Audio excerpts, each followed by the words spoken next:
ಪದ್ಧತಿನ ಮಾಡಿರ್ತಕ್ಕಂಥ ರಾಜ್ಯ ಸರ್ಕಾರದ ರೈತರ ಬೆಳೆಗಳಿಗೆ ಕಾಯಂ ನೀರು, ರೈತರ ಬೆಳೆಗಳಿಗೆ ಕಾಯಂ ನೀರು, ರೈತರ ಬೆಳೆಗಳಿಗೆ ಕಾಯಂ ನೀರು.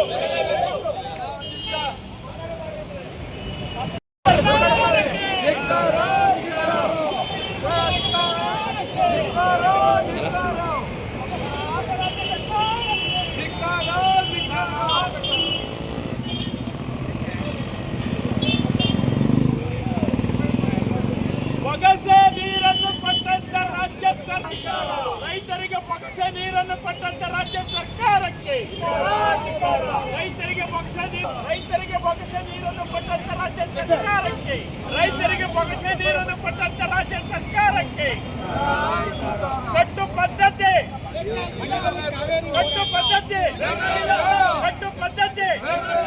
ಕಾಯಂ ನೀರು, ರೈತರಿಗೆ ಕಾಯಂ ನೀರು, ರೈತರಿಗೆ ಕಾಯಂ ನೀರು, ರೈತರಿಗೆ ಕಾಯಂ ನೀರು.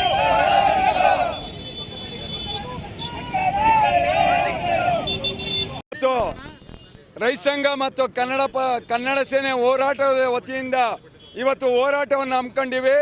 ಹೋರಾಟದ ಏನು ಕಟ್ಟು ಪದ್ಧತಿಯಿಂದ ನೀರು ಕೊಡ್ತೀವಿ ಅಂತ ಹೇಳಿಕೆ ಕೊಟ್ಟಿರುವಂಥ ನೀರಾವರಿ ಸಚಿವರು ಇದೇ ಮಂಡ್ಯ ಜಿಲ್ಲೆಯಲ್ಲಿ ಮಂಡ್ಯ ಸಚಿವರು ಒಬ್ಬರನ್ನು ಹೊರತುಪಡಿಸಿ ಅವರು ರೈತರ ಬಗ್ಗೆ ಕಿಂಚಿತ್ತು ಕಾಳಜಿ ತೋರಿಸಿದ್ರು, ಇವರು ಅದ್ರ ಬಗ್ಗೆ ಕಾಳಜಿನೇ ತೋರಿಸ್ತಾ ಇಲ್ಲ. ಈ ಸರ್ಕಾರ ಏನಂತ ಹೇಳಿತ್ತು, ನಾವು ಯಾವುದೇ ಕಾರಣಕ್ಕೆ ತಮಿಳ್ನಾಡಿಗೆ ನೀರು ಬಿಡುವುದೇ ಇಲ್ಲ, ಬಂದಿರೋದು ಭೀಕರ ಬರಗಾಲ, ಹಂಗಾಗಿ ನೀರು ಬುಡಕ್ಕೆ ಬರೋದಿಲ್ಲ ಅಂತ ಹೇಳಿದ್ರು. ಇವತ್ತು ಬೆಳಗ್ಗೆ ನ್ಯೂಸಲ್ಲಿ 5 ಗೇಟ್ ಓಪನ್ ಮಾಡಿ, ನಮ್ಮ ಗೇಟ್ಗಳೆಲ್ಲ ಬಂದ್ ಮಾಡಿ 5 ಗೇಟ್ ಓಪನ್ ಮಾಡಿ ತಮಿಳ್ನಾಡಿಗೆ ನೀರು ಬಿಡ್ತಾವ್ರೆ. ಕಬಿನಿಯಿಂದ 7 ಅಡಿ ನೀರು ಕಡಿಮೆ ಆಗಿದೆ. ಒಟ್ಟು 12 TMC 12 ಸಾವಿರ ಕ್ಯೂಸಸ್ ನೀರು ಕೊಡ್ತೀವಿ ಎಂದರು. ಈಗ 18,000 ಕ್ಯೂಸಸ್ ನೀರನ್ನ ಕೊಡ್ತಾವ್ರೆ. ಈ ಸರ್ಕಾರ ಸರ್ವಪಕ್ಷಗಳ ಸಭೆ ಸೇರಿ ಏನು ನಾವು ಯಾವುದೇ ಕಾರಣಕ್ಕೂ ನೀರು ಕೊಡೋದೇ ಇಲ್ಲ ಅಂತ ಹೇಳಿದರು. ಕೊಡ್ತಾ ಇರೋ ವಿಚಾರ ಏನು? ಆಮೇಲೆ ನಮ್ಮ ಬೆಳೆ ಹೋದರೆ 1 ಎಕರೆಗೆ 60,000 ಕೊಡಬೇಕು. ಯಾಕೆಂದರೆ ನಾವು ಬೆಳೆನೇ ಮಾಡೋಕ್ಕಾಗದು. ನೀವು ಹೇಳೋ ಪ್ರಕಾರ ನವೆಂಬರ್ಗೆ ನೀರು ಕ್ಲೋಸ್ ಆಗ್ತದೆ. ಇನ್ನು ಮುಂದೆ 6 ತಿಂಗಳು ನಾವೇನು ಮಾಡೋದು? ಜೀವನ ಏನು ಮಾಡೋದು? ಎಷ್ಟು ಜನ ರೈತರು ಆತ್ಮಹತ್ಯೆ ಮಾಡ್ಕೋತಾರೆ. ಅದಕ್ಕೆಲ್ಲ ಕಟ್ಟು ಪದ್ಧತಿ ಬೇಡವೇ ಬೇಡ ಸರ್. ನಿರಂತರವಾಗಿ ನೀರು ಕೊಡಬೇಕು. ಕಟ್ಟು ಪದ್ಧತಿ ಕೊಡೋದ್ರಿಂದ ಭತ್ತ ಕೂಡ ಬೆಳಿಕಾಗದು. 15 ದಿವಸಕ್ಕೆ 8 ದಿವಸ ಇರೋದಿಲ್ಲ, ಭತ್ತ ಒಣಗೋಯ್ತದೆ. 15 ದಿವಸಕ್ಕೆ ಹೆಂಗ್ ಸರ್ ಭತ್ತ ನಿಂತ್ಕೋತದೆ? ಭತ್ತದ ಯಾವುದೇ ಕಾರಣಕ್ಕೆ ಕಟ್ಟು ಪದ್ಧತಿ ನೀರನ್ನ ಕೊಡಲೇಬಾರ್ದು. ಕನಿಷ್ಠ ಅಂದ್ರೂ 22 ದಿನ ನೀರು ಕೊಡಬೇಕು. ಈ ನಿಟ್ಟಿನಲ್ಲಿ ನಾವು ಹೋರಾಟ ಮಾಡ್ತೀವಿ ಸರ್.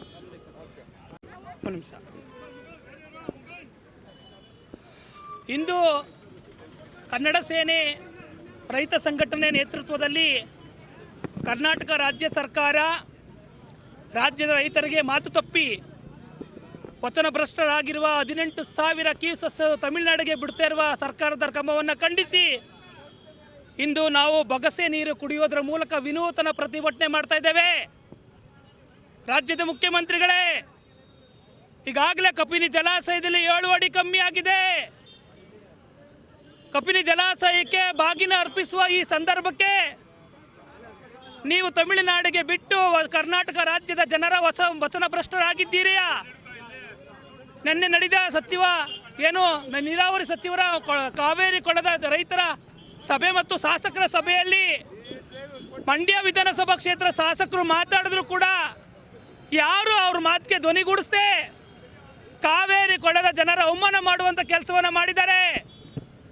ಯಾವ ಆಧಾರದ ಮೇಲೆ, ಯಾವ ವೀಕ್ಷಣೆ ಮಾಡಿ, ಎಷ್ಟು ಬೆಳೆಗಾಗಿ ನೀವು 4 ಕಟ್ಟು ಪದ್ಧತಿಯ ನಿಯಮವನ್ನು ಅನುಸರಿಸಿದ್ದೀರಾ ಅದನ್ನು ಬಹಿರಂಗಪಡಿಸಬೇಕು ಅಂತೇಳಿ ಜಲಸಂಪನ್ಮೂಲ ಸಚಿವರಿಗೆ ನಾನು ಆಗ್ರಹ ಮಾಡ್ತಾ ಇದ್ದೇನೆ. 1 ತಿಂಗಳೇ 1ರಂತೆ 4 ತಿಂಗಳು 4 ಕಟ್ಟು ನೀರು ಕೊಟ್ಬಿಟ್ರೆ ನೀವು ಹೇಳಿದ ಕ್ಷಣ ನಾವು ಜೀವ ಉಳಿಸ್ಕೊಂಡು ಇರ್ಬೇಕಾ? ರೈತರು ಅಂದ್ರೆ ಕಾರ್ಕಸ ಅನ್ಕೊಂಡಿದ್ದೀರಾ? ಯಾವ ರೈತರು ಬೆಳೆದಂತ ಬೆಳೆಗಳು ಎಷ್ಟು ರಕ್ಷಣೆಗಾಗಿ ನೀವು ಕ್ರಮ ಕೈಗೊಂಡಿದ್ದೀರಾ? AC ಕಚೇರಿಯಲ್ಲಿ ಕುತ್ಕೊಂಡು ನೀವು ಇಲ್ಲಿ ತೀರ್ಮಾನ ಮಾಡಿದ್ರೆ ರೈತರು ಬೀದಿಲಿ ತಂದು ನಿಲ್ಲಿಸಿ ನೀವು ಅವಮಾನ ಮಾಡ್ತಾ ಇದ್ದೀರಾ. ಮತ ಕೊಟ್ಟ ಜನರಿಗೆ ಋಣ ತೀರಿಸಬೇಕಾಗಿರುವಂಥವ್ರು ಋಣ ಭಾರದಲ್ಲಿ ಕೆಲಸ ಮಾಡ್ತಾ ಇದ್ದೀರಾ ಅನ್ನುವ ಆಗ್ರಹವನ್ನು ಮಾಡ್ತಾ ಇದ್ದೇನೆ. ತಮಿಳುನಾಡಿಗೆ 18,000 ಕ್ಯೂಸೆಕ್ ನೀರು ಒಟ್ಟಾಗ್ತಾ ಇದೆ. ಇಡೀ ಮಂಡ್ಯದ ಮಾಧ್ಯಮಗಳು ನಿನ್ನೆ ಪೂರ್ತಿ ವರದಿಯನ್ನು ಎಳೆ ಮಾಧ್ಯಮ ವರದಿಯನ್ನು ಮಾಡಿದೆ. ಇದಕ್ಕೆ ಸ್ಪಷ್ಟನೆ ನೀಡಬೇಕು ಅಂತೇಳಿ ನಾನು ಕರ್ನಾಟಕ ರಾಜ್ಯ ಸರ್ಕಾರಕ್ಕೆ ಆಗ್ರಹ ಮಾಡ್ತಾ ಇದ್ದೇನೆ. ಮುಖ್ಯಮಂತ್ರಿಗಳೇ, ನೀರಾವರಿ ಸಚಿವರೇ, ಈ ಜಿಲ್ಲೆಗಳಿಗೆ ಬಂದಾಗ ದೊಡ್ಡ ಪರಿಣಾಮ ಎದುರಿಸಬೇಕಾಗ್ತದೆ. ಕಾವೇರಿ ಕೊಳ್ಳದ ಜನರು ಜಾಗೃತಿ ಆಗಬೇಕಾಗಿದೆ. ನಿಮ್ಮ ಪಾಡಿಗೆ ನೀವಿದ್ರೆ ಮುಂದೆ ಒಂದಿನ ತೊಳ್ಕೊಳ್ಳೋಕ್ಕೂ ನೀರಿಲ್ಲದ ಸ್ಥಿತಿಯನ್ನು ತಂದು ರಾಜ್ಯ ಸರ್ಕಾರ ನಿಲ್ಲಿಸುತ್ತೆ ಅನ್ನುವಂಥ ಮಾತನ್ನು ಕೂಡ ನಾನು ಮನವಿ ಪೂರ್ವಕವಾಗಿ ಕಾವೇರಿ ಕೊಳ್ಳದ ಜನರಲ್ಲಿ ವಿನಂತಿ ಪೂರ್ವಕವಾಗಿ ಕೇಳ್ಕೊತಿದ್ದೀನಿ. ನೀವು ಹೋರಾಟಕ್ಕೆ ಬರಬೇಕಾಗಿದೆ. ಬರೀ ಸಂಘಟನೆಗಳು ಹೋರಾಟಗಾರರೆಲ್ಲ ಹೋರಾಟ ಮಾಡಬೇಕಾಗಿರೋದು. ಈ ಜಿಲ್ಲೆಯ ಜನರೊಂದಿಗೆ ನೀವು ಕೈ ಜೋಡಿಸಿದ್ರೆ ಮಾತ್ರ, ಕೃಷಿಕರು ಕೈ ಜೋಡಿಸಿದ್ರೆ ಮಾತ್ರ ಈ ಸರ್ಕಾರ ಎದುರುತ್ತೆ. ಹಾಗಾಗಿ ನಾನು ವಿನಂತಿ ಪೂರ್ವಕವಾಗಿ ಮಂಡ್ಯ ಜಿಲ್ಲೆಯ ಕಾವೇರಿ ಕೊಳ್ಳದ ಜನರಿಗೆ ವಿನಂತಿ ಪೂರ್ವಕವಾಗಿ ಕಾವೇರಿ ಹೋರಾಟಗಳಿಗೆ ಭಾಗವಹಿಸಬೇಕು ಅನ್ನೋ ಆಗ್ರಹವನ್ನು ಮಾಡ್ತಾ ಇದ್ದೇನೆ. ಕಡ್ಡು ಪದ್ಧತಿಯನ್ನು ಕಡಾಖಂಡಿತವಾಗಿ ವಿರೋಧ ಮಾಡ್ತೇವೆ. ಯಾವುದೇ ಕಾರಣಕ್ಕೆ ಈ ಕಟ್ಟು ಪದ್ಧತಿಯನ್ನು ನೀರು ಬಿಡದೆ ಸತತ ಕೃಷಿ ಬದುಕಿಗೆ ಹೊಸತನ ತರೋದಕ್ಕೆ ನೀರನ್ನ ಬಿಡಬೇಕು ಅನ್ನೋ ಆಗ್ರಹವನ್ನು ಮಾಡ್ತಾ ಇದ್ದೇನೆ.